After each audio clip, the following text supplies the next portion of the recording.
This is breaking news. Much of this kind of thing, and you're prone to that, you can develop kidney stones.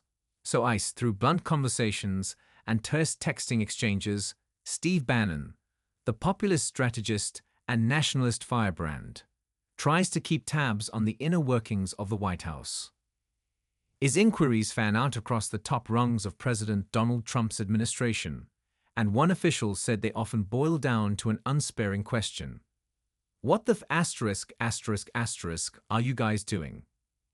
I try not to bother people, Bannon said in an interview, chuckling at the characterization of his communication style. They're busy. When I call someone, it's not to catch up. It's to say, what the is happening here? How did this go down? 8 years ago, Bannon didn't need to chase down updates. As chief strategist to Trump in 2017, his desk was steps from the Oval Office. Today, Bannon mostly speaks to Trump and his circle of advisors the same way he connects to his sizable audience of MAGA loyalists, through his War Room podcast. The key question for Bannon is whether his frank opinions, including some critiques of the new Trump White House, carry the same sway now, as a voice unbound by official titles, or whether his distance from the levers of power has dulled his impact. Speaking to CNN during a late-night drive Tuesday after his court appearance in Manhattan, where he pleaded guilty to defrauding donors in a fundraising effort to build a border wall, Bannon insists he's more effective operating from the sidelines.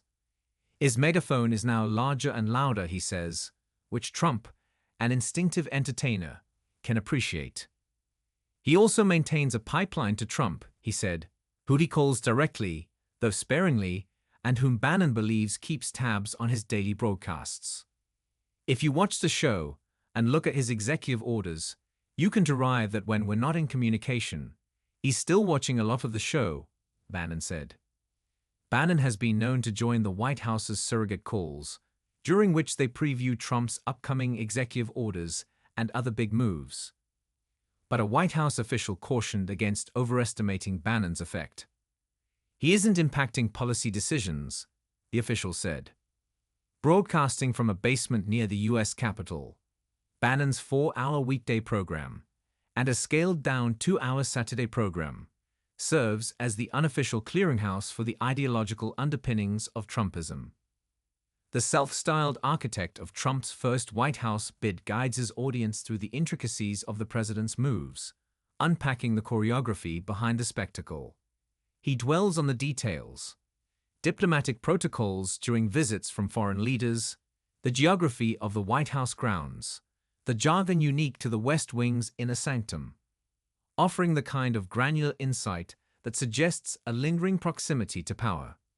He casts himself as both commentator and enforcer of the MAGA agenda, wielding his platform to amplify grievances against the president's political foes and shape the contours of Trumpism from the outside. Lately, that includes targeting the cadre of Silicon Valley billionaires seeking to curry favor with Trump. Bannon has publicly rebuked their defense of special visas for tech workers, a stance he argues undermines the economic nationalism central to America First.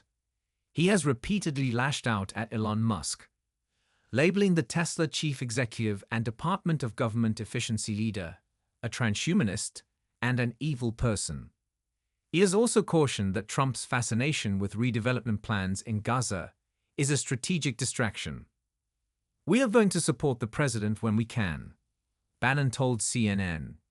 "And those times when we have to recommend a different way, we're going to recommend a different way." Inside Trump's political orbit, opinions diverge on whether Bannon's influence has waned or evolved.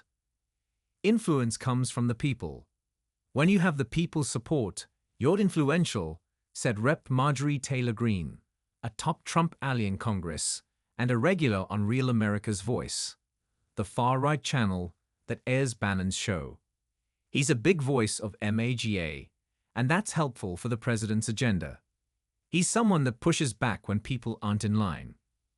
Others question the extent of Bannon's reach, though those who did so asked not to be named.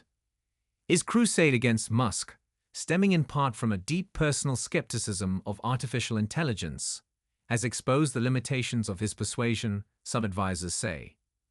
For example, Trump sided with Musk and other tech executives over Bannon on the need for H-1B visas, a tool preferred by large corporations looking for foreign workers. Over Bannon's objections, Musk is also firmly entrenched within the corridors of power, underscored by his striking side-by-side appearance with Trump in the Oval Office on Tuesday and the sweeping power he now wields to reshape the federal government and its workforce.